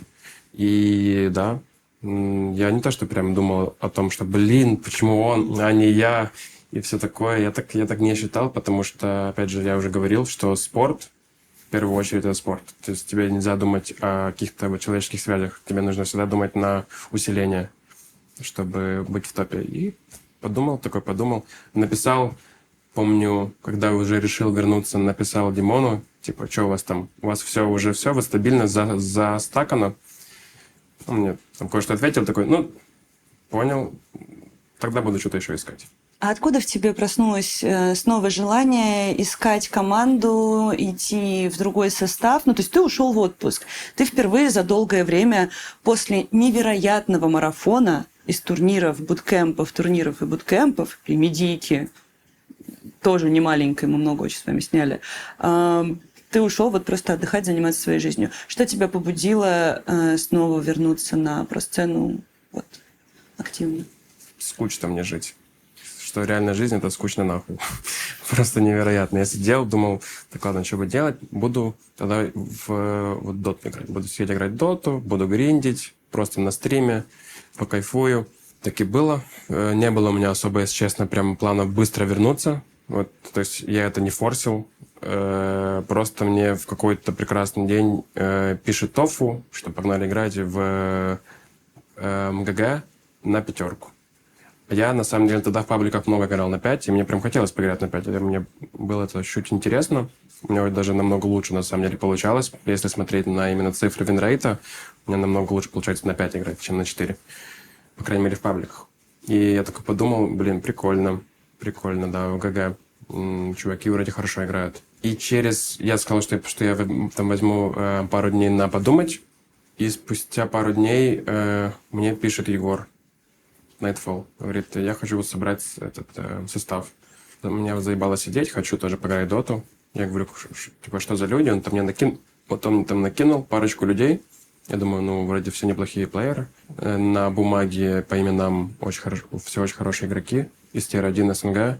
Ну, вот кроме Пантомема. Пантомем был только из Тир-2 игрок, но я его знаю из пабликов, что он всегда там сидел в топ-50, очень хорошо жал кнопки. Вот. И подумал я между этими двумя вариантами, подумал, что в английскую команду я пока не готов идти. И как-то, если честно, они тогда были на спаде, я в них не сильно верил, если честно. И решил, вот, да, пора идти. И мы начали искать, кто нас может взять к себе, приютить. Так мы и нашли вот Аврору. Долго, на самом деле, не думал, буквально дня 2. Потом был созвон, и вот мы вот собрались через пару недель уже на буткемп в Сербии. Мы с тобой на воде. Да. Это наш маленький сюрприз тебе. Когда я предлагала тебе выбрать локацию, ты сказал, что хочешь побыть на свежем воздухе. Я подумала, что в белградской жаре нет места лучше, чем поплавать. Все верно, конечно, мы для водички. В этой, не побоюсь этого слова, романтичной обстановке я хочу предложить тебе рубрику специально для тебя. Она называется «Что это за фанфик?». Не будем отрицать, что ты очень популярный персонаж в киберспортивных фанфиках. Фанатов у тебя много. Да. Но я тут хочу сделать сразу оговорку, прежде чем мы начнем эту рубрику. Я с большим уважением отношусь к жанру фанфикшена. Я хочу отметить для тех, кто, может быть, не в курсе, многие известные писатели начинали с фанфикшена. Нил Гейман свою первую награду за это получил. Много крутых фильмов и книг, которые вы сейчас знаете, на самом деле являются фанфиками изначально, поэтому никакой насмешки, никакого кринжа. Что представляет из себя эта рубрика? Я насобирала некоторое количество цитат из разных фанфиков киберспортивных, где можно так или иначе понять, о ком идет речь. Никакой 18+ контент здесь не присутствует. Это какие-то достаточно нейтральные ситуации, описанные в том или ином произведении, фанфикшене. Твоя задача угадать, что это за люди. Из что Доты или из всех людей? Дота, Counter-Strike, я чуть-чуть тебе помогу. Это Дота, Counter-Strike, и алды, и новая сцена, там, и молодые игроки. Алды, фанфиков? Да, их много. Интересно. Если честно, я находила даже один про себя и Яну Химченко. Поэтому мы не кринжуем, мы не осуждаем, мы с уважением к этому относимся, и я предлагаю тебе просто поиграть. Да, давай. Окей. Значит, первый пейринг. Я зачитываю тебе 2 разных абзаца из одного произведения, ты пытаешься угадать, о ком речь. Давай. Человек первый. Принцип работы артефакта точно какой-то технический. Это не чистая магия. То ли ретранслятор, то ли индуктор какой-то, неважно. Главное, что используется на интуитивном уровне. И мастерство его в этом повышалось с каждым боем. Благодаря чему он даже поборол Моноси. Ну, почти. Илью тогда спасли простым отвлечением. Это вот описание о первом персонаже. Можешь пока подумать или сразу второй читать? Давай пока второй, я пока подумаю насчет первого. Давай, но я тебе могу подсказать, эти люди не играют в одной команде, они вообще между собой, мало связаны в целом. Они мало связаны. Но там при этом в Но они в описании пейринге. было, что он поборол Моноси. Да, но имеется в виду Моноси я здесь не цензурила, то есть Моноси это не участник этого пейринга, это просто вот персонаж для описания. Вторая цитата. «Внесите корону». Сразу по команде на другом конце дорожки объявился Булк, держа в руках поднос с 2 подушечками, на каждой из которых была корона. Одна закругленная, другая заостренная. «Итак, мой король, прими же этот дар в свои руки в честь твоего долгожданного прибытия сюда». Ну, а теперь попробуй срастить, что эти за 2 человека. Первое, это вообще как-то очень тяжело, даже нет особой идей с ретранслятором, повышением эффективности. Но это не важно, это какой-то, какая-то ушка, это нереальные события. То есть мы понимаем, что здесь есть речь о Моносе, значит, человек... С КС. Да. Пейринг человека из КС и кто-то из состава Булка. Да. Кого могут пейрить из состава Булка? Наверное, Пьюро. Да.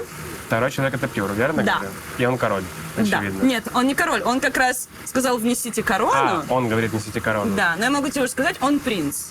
Я могу тебе сказать название, возможно, станет легче. Название чего? Фанфика. Давай. Король Гулей.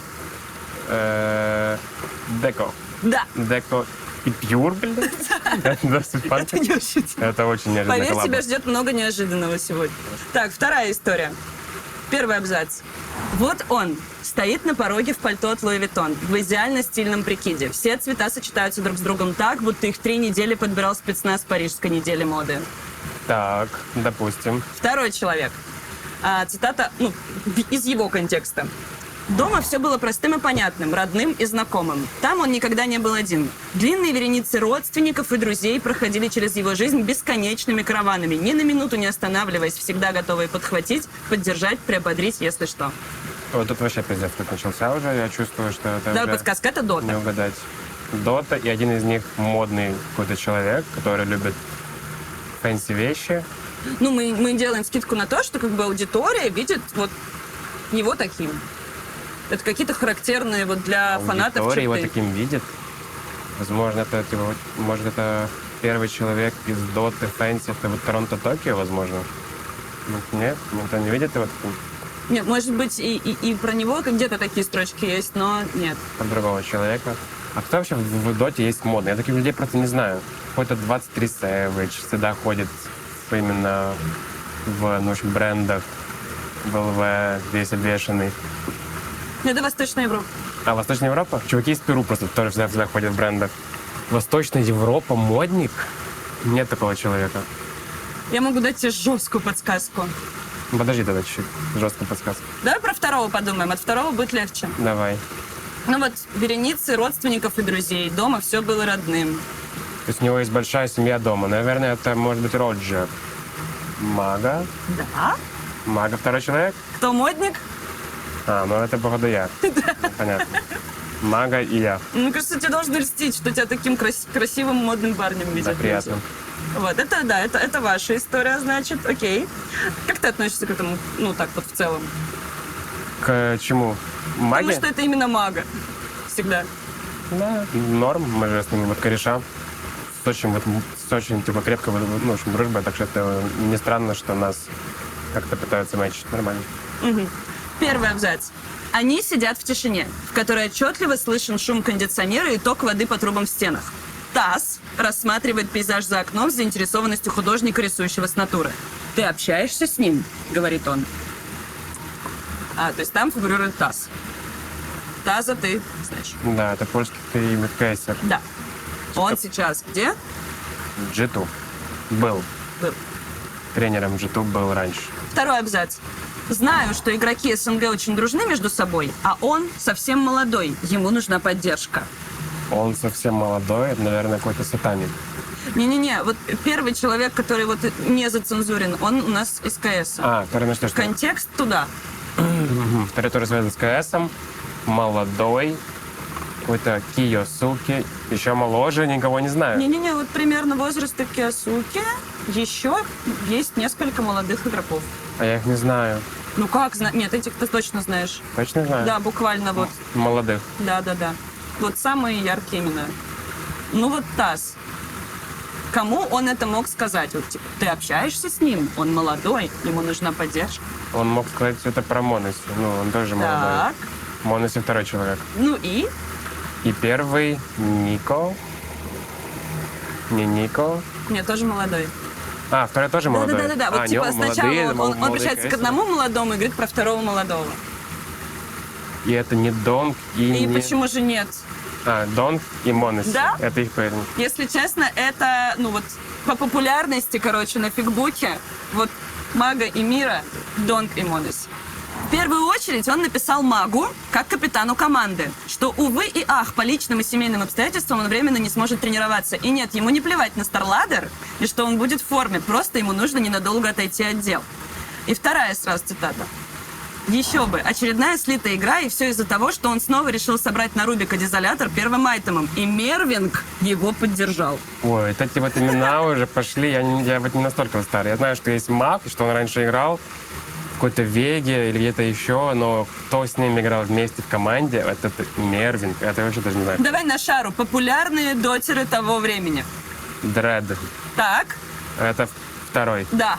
Вот я помню, что очень первый, вот он связан как-то с Дредом. И первый с магом играл.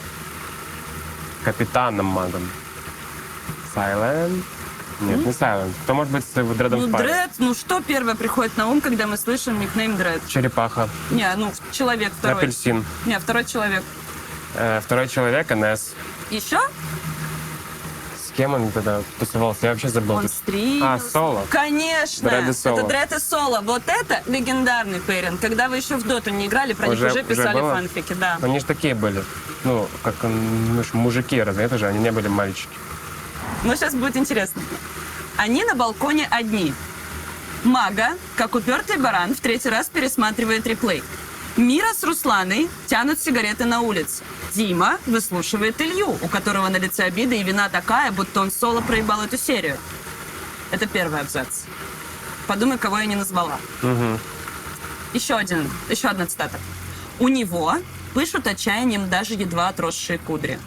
Руся с Мирой у них в команде как мама и старший брат. И если Айрат в этой игрушечной семье отец, а Дима вечно недовольный дед, то ему точно достается роль старого любимого кота. Первый, это, наверное, Лару. Так. Второй старого любимого кота. Ярик, Кошка и Лару. Оу. Да, это самый, мне кажется, неожиданный пейринг, который я встретила, пока Да, искала это эти вообще цитаты. Какие-то Так, со все. вкусом люди. У меня остались бонусные. Вот по желанию, хочешь или нет? Все, Да, закончили. я уже думаю, пока я на коне, я закончу. На коне. Отличная работа, ты всех угадал. Собственно, продолжая находиться в этой достаточно интимной обстановке, хочу с тобой поговорить больше уже о твоей личной жизни, о том, что у тебя в жизни происходит. И хочу начать с момента 22 года, и это было тяжелое для тебя время. Расскажи, если можешь, как оно для тебя проходило, с чем ты столкнулся и как ты это пережил. Помню, тогда много общался и с Димой Корбаном, и с Никитой насчет того, что я там переживаю, что это будет какая-то хуйня, надо уезжать.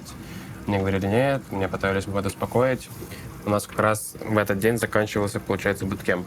У нас заканчивался буткемп, и я сразу после него первым рейсом рванул домой, в Киев. У меня там была на то время бывшая, там была моя девушка на то время, и я прилетел, чтобы ее забрать. И у нас был там следующий уже турнир в Дубае, какой-то, там не помню, что было точно. Это был лан благотворительный, по-моему, какой-то. Что-то такое. Я не помню точно, если честно. И я прилетел прямо ночью, и уже должен был с самого утра вылетать с ней оттуда. И как-то так сложилось, что я проснулся от того, что очень громко на улице, пора уходить. Позвонил отцу, он жил тогда в Луцке, а я был в Киеве, он приехал, меня забрал. Меня, девушку, мы уехали, там какие-то вещи взяли. И пытались сразу же в тот же день уехать. Понятно, все были в ахуе, все боялись. Мы пытались уехать. Меня не выпустили по очевидным причинам. Я уехал в свой родной город. И уже где-то спустя время, месяц или полтора, я переехал в Сербию. Очень такое было, так сказать, я выдохнул, когда это все закончилось, потому что, очевидно, я был на стрессе, я не знал вообще, получится мне выехать, нет, что будет, потому что уже команда без меня ездит, я сижу в ахуе, не знал, что делать особо. Страшно было, да, очевидно. Кто тебе больше всех помогал морально и физически в тот момент? Кто тебя поддержал лучше всего, сильнее всего? Мой отец. Отец, мама, очевидно. Самые такие, которые были просто еще на какое-то время рядом. Потом они уехали в Польшу, вся семья. А я с отцом сидел получается, Я знаю, что также в 22 году ты переживал довольно непростой период именно в личной жизни, в своих отношениях. Это нигде ни разу не освещалось. Если сейчас, по прошествии времени, тебе об этом окей уже поговорить, то расскажи, что это было на тот момент. Даже не знаю просто, с чего начать. У нас тогда все было окей в команде, мы там ездили на турниры, мы там много играли, много работали. Я жил в Сербии с девушкой, получается, и вроде все было в целом хорошо, но иногда были ссоры достаточно жесткие.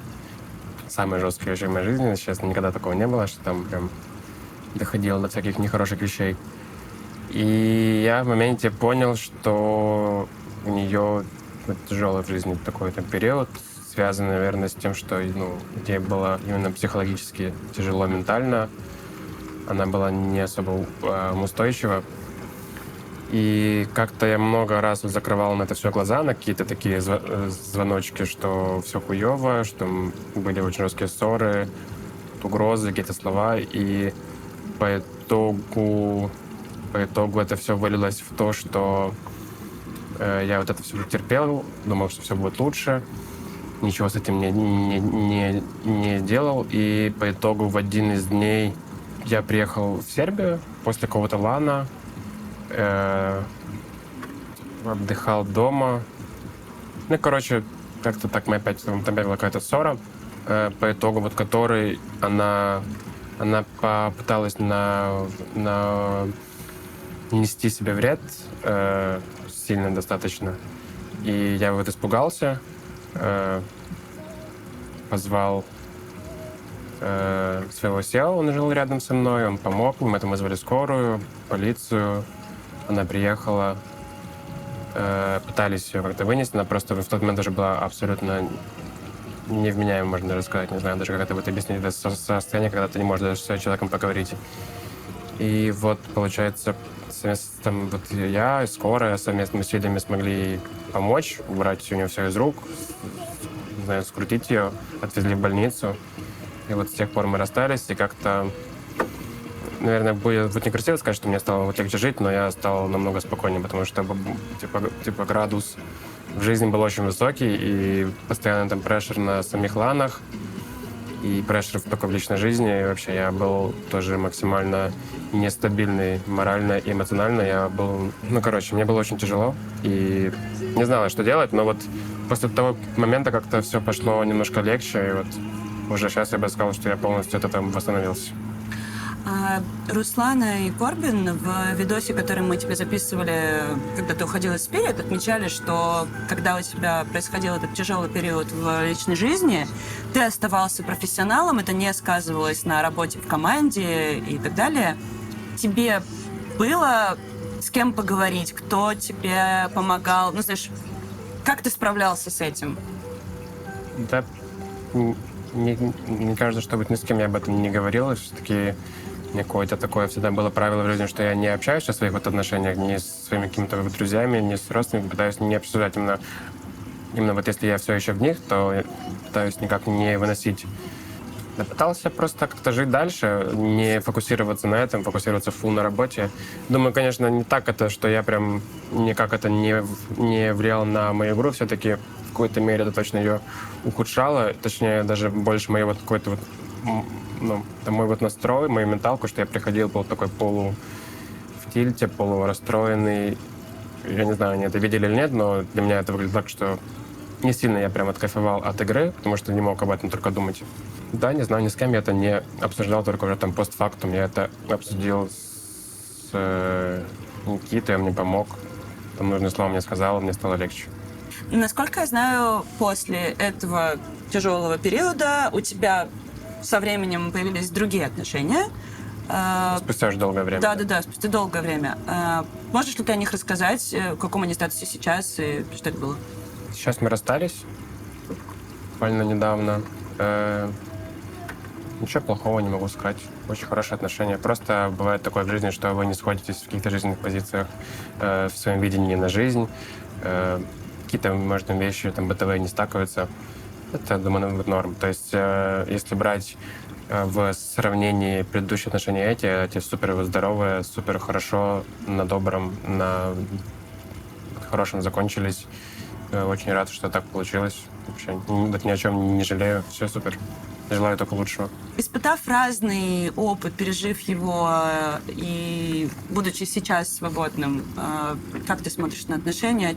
О чем ты думаешь на будущее? Вот что ты хочешь сам?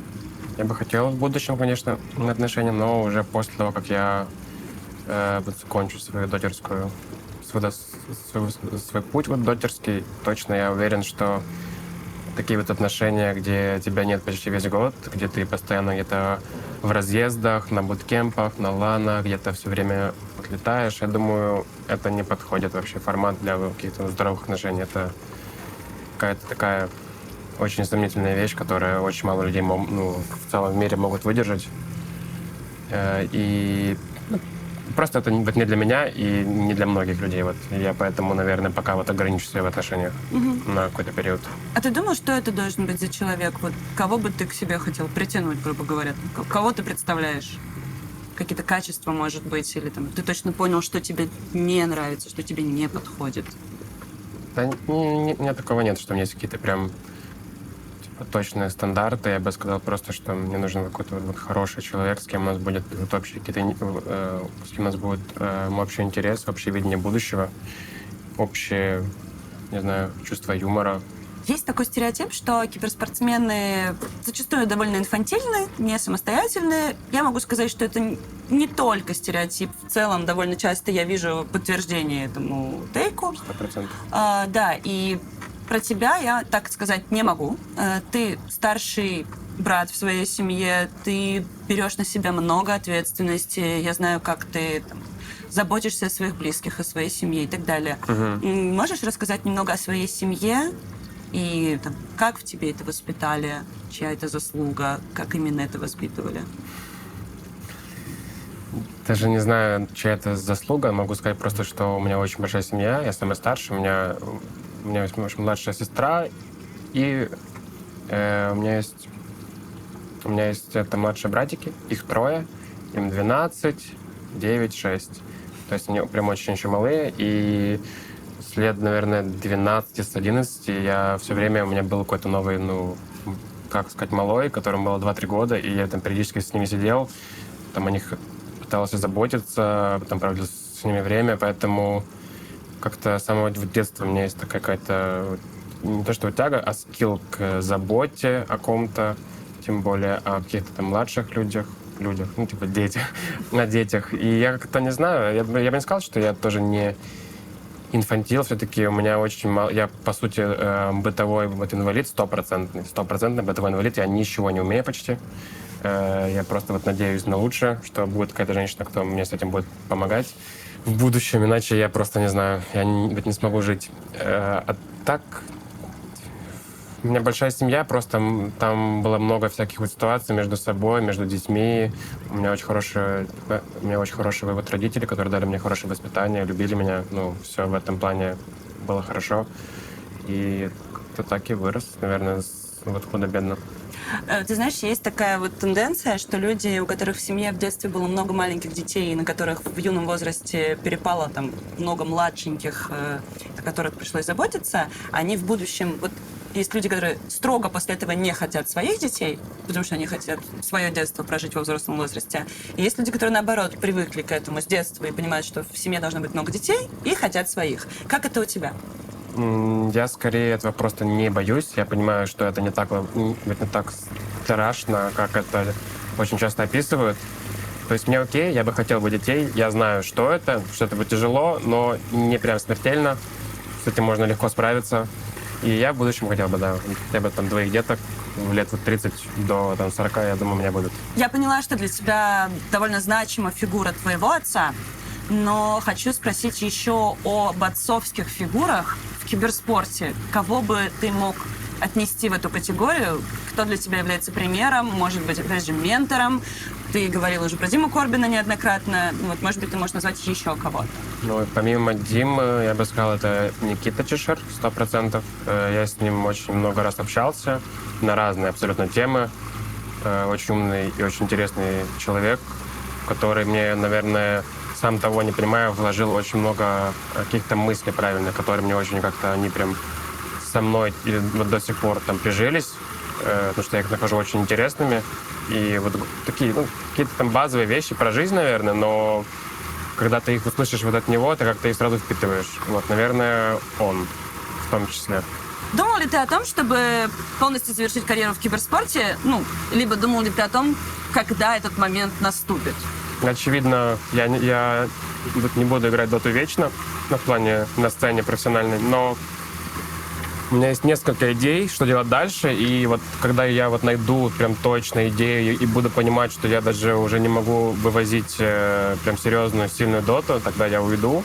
Вопрос только вот куда уходить, потому что уйти-то можно всегда. Вопрос, что мне делать дальше. Я вот думал пойти в стримы, мне это вроде даже в целом в последнее время начало как-то больше импонировать. Мне нравится вот дурачиться на камеру, много шутить, несерьезно общаться. Это вообще в целом, у меня так всю жизнь. Я всю жизнь живу, что я говорю не всерьез почти все.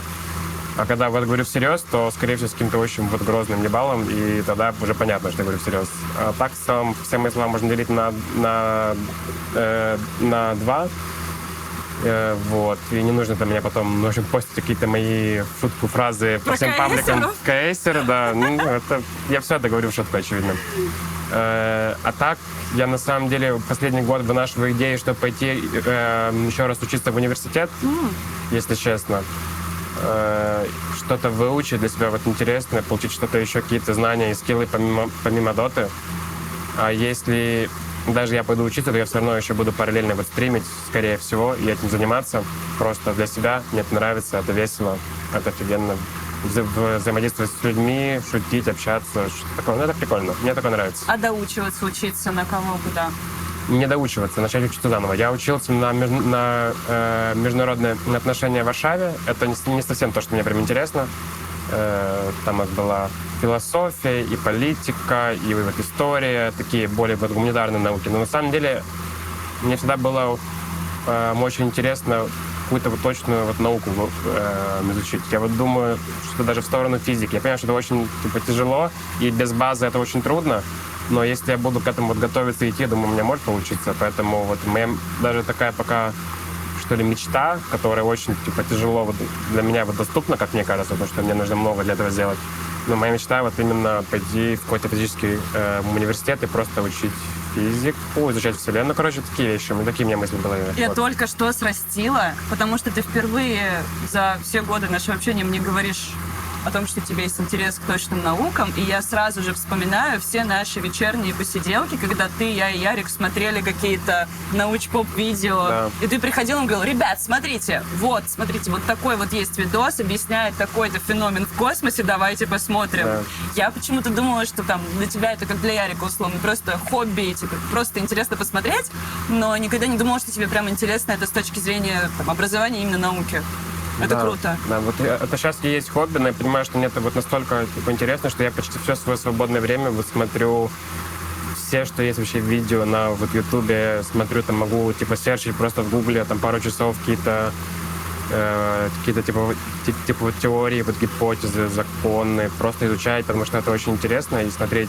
Вот я вот могу, вот я там иду вот кушать сюда, вот, типа то, что-то вот смотрю, или в свободное время там вечером могу сидеть посмотреть, сюда смотрю видео про космос, про какие-то законы физики. Всегда пытаюсь понять какие-то эти, ну это все просто очень интересно, да. Да. Это, мне кажется, самый необычный ответ на этот вопрос, который я когда-то слышала. Это очень круто. Спасибо. Ты сегодня уже упоминал в нашем разговоре особенность свою речевую, свое заикание.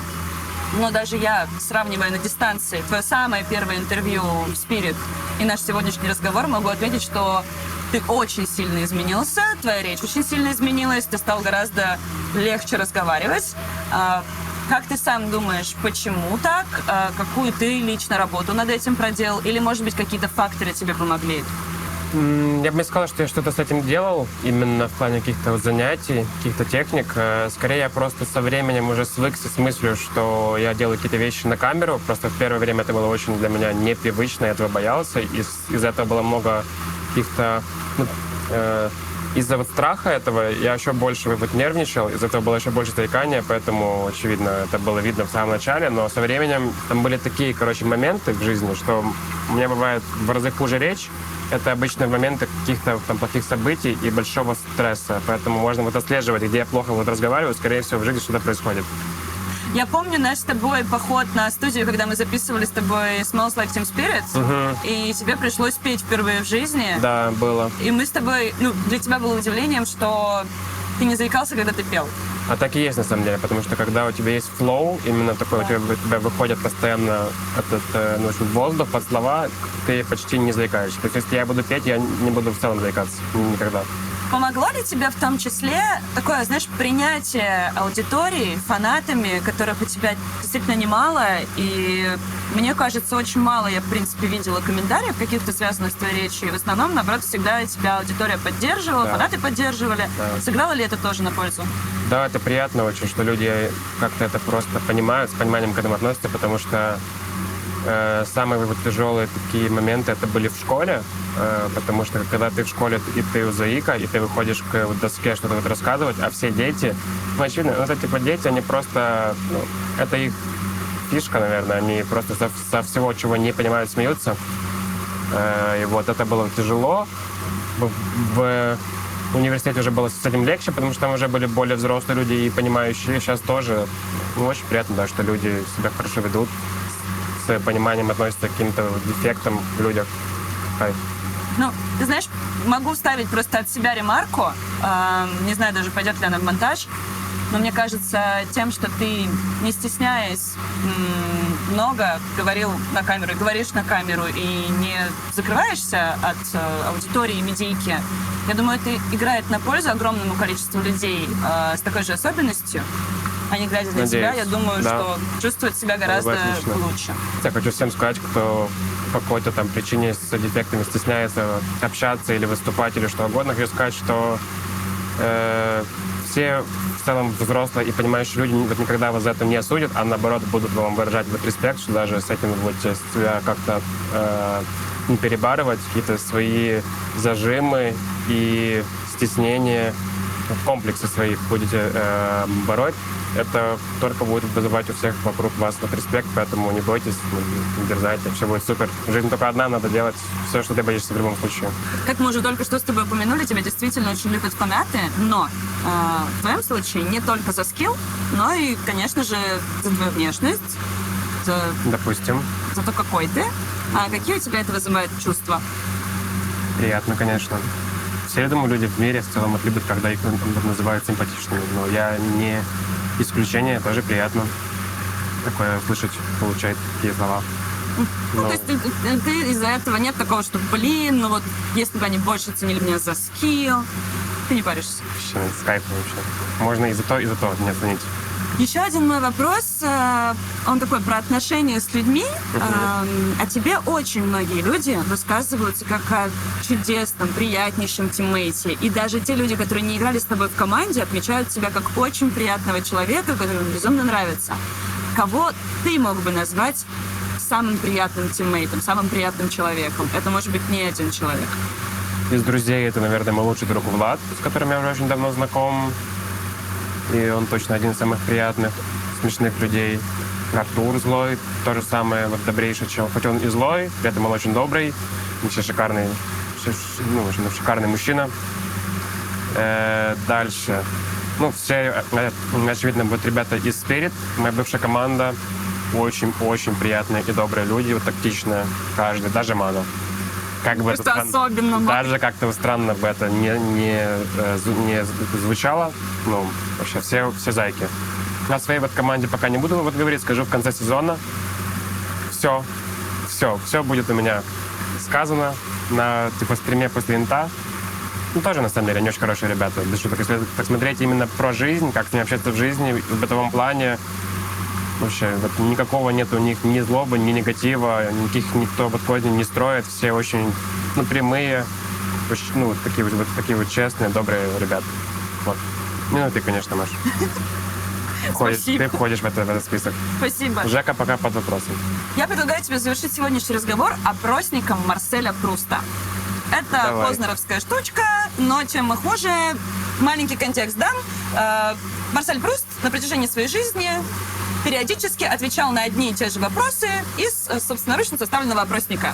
Таким образом, он мог отслеживать, как он меняется с течением жизни. То есть это довольно такие, знаешь, абстрактные вопросы, на которые может ответить любой человек, и это поможет составить о нем какую-то картину, какое-то мнение.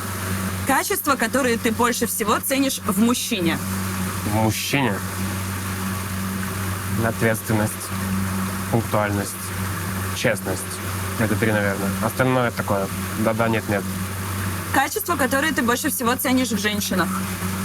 Ну, на самом деле, почти все то же самое, что мужчины. Вот, наверное, только про пунктуальность, все такое, это не так важно, потому что я почти не работаю, не стыкаюсь, поэтому для меня это не так важно. Наверное, вот заботу, честность и доброту какую-то именно к людям. Вот, такие качества. Что ты больше всего ценишь в твоих друзьях? Я, кажется, вот от всех вот хочу вот одного и того же. От всех вот групп лиц в моей жизни мне на самом деле вот там важно это вот пару пунктов, которые реально, ну, я чувствую, что вот все остальное я могу, ну, понять и принять, потому что все остальное это больше специфика.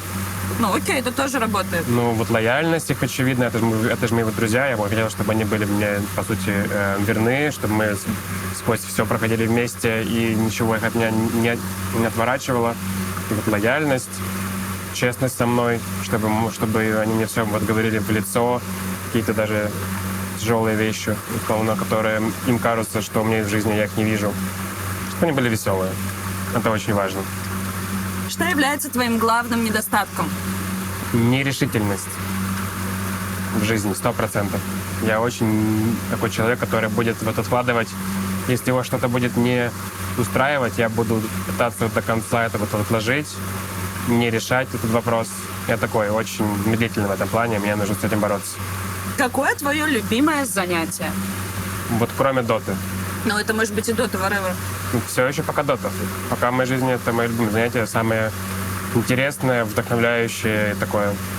То, что я могу встать с утра и думаю, сегодня я буду играть в доту, сегодня мне будет хорошо. Вот. Что ты больше всего ненавидишь? Ждать. Я ненавижу ждать, при этом прям очень часто меня ждут, на самом деле. Именно если я, допустим, иду на встречу не по работе, а с вот корешами, меня очень часто ждут, мне от этого очень неудобно, я пытаюсь с этим бороться. Если не собой, то кем бы тебе хотелось быть? Наверное, я бы хотел быть шахматистом в какой-то жизни. Это было бы прикольно вообще. Вайб, вот играть в игру, такую вот игру, вот, по сути, умов, но 1 на 1 против кого-то. Это, мне кажется, очень интересно. Что ты считаешь самым большим несчастьем? Не иметь возможность заниматься тем, что тебе по-настоящему в жизни интересно. Наверное, это самое большое такое вот культовое событие в жизни каждого человека. Такой же вопрос, что ты считаешь самым большим счастьем? Заниматься любимым делом. Очевидно. Это 2 медали. Ну, это 2 стороны одной медали. К каким порокам ты чувствуешь наибольшее снисхождение? Да, наверное, я очень снисходительный к лени своей и лени ладно, на самом деле к своей лени я скорее. К лени вот других я почему-то, наверное, жестоко отношусь. Почему, ты ленишься, иди работай, что-то делай. К своей лени я очень снисходителен. Твои любимые герои в реальной жизни? На самом деле, еще какое-то время назад я бы, наверное, ответил какого-то человека, который меня вдохновлял в плане спортивном. Но сейчас без иронии, без какого-то лукавства, ничего такого, я могу назвать, наверное, своего отца. У него сейчас не самый легкий период, но он с этим просто справляется как босс, просто как легенда живая. Поэтому я им очень сильно горжусь, он меня вдохновляет. Теперь он. Твои любимые героини в реальной жизни?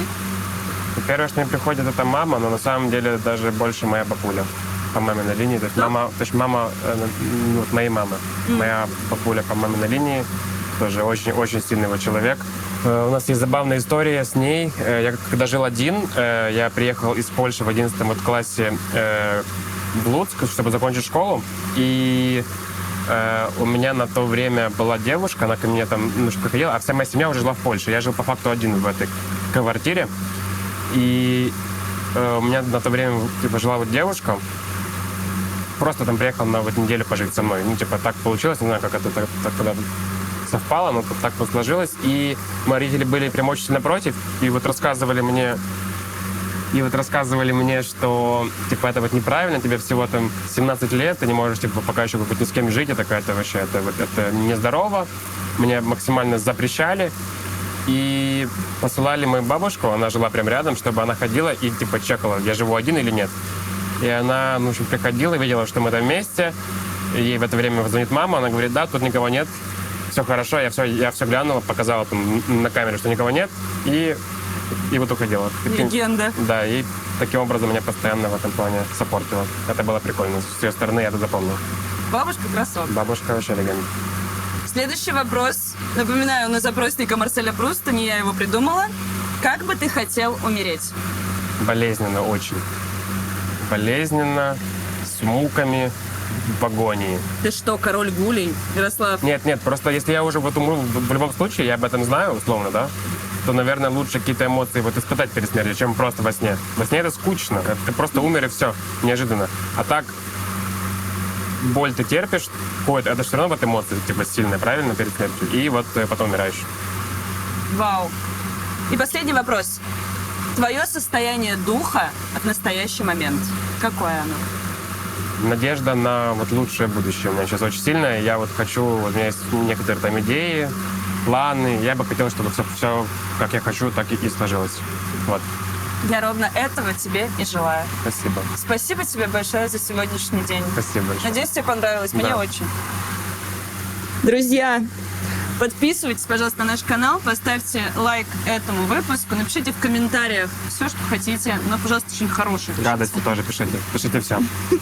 Вот. И что, спасибо тебе. Мы желаем тебе удачи во всех ближайших турнирах. Особенно мы желаем тебе удачи на Инте. Спасибо.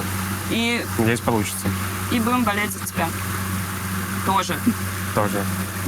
И, конечно же, друзья, подписывайтесь на все соцсети Мирослава. Они будут в описании к этому выпуску. И на мои, и на телеграм-канал Marple VLS, который я выкладываю бэкстейдж со съемок выпусков и просто много прикольного контента, в том числе о том, как я работаю в Spirit и как у нас проходят съемки. И даже Мирослава туда тоже выкладываю. Да, бывает иногда.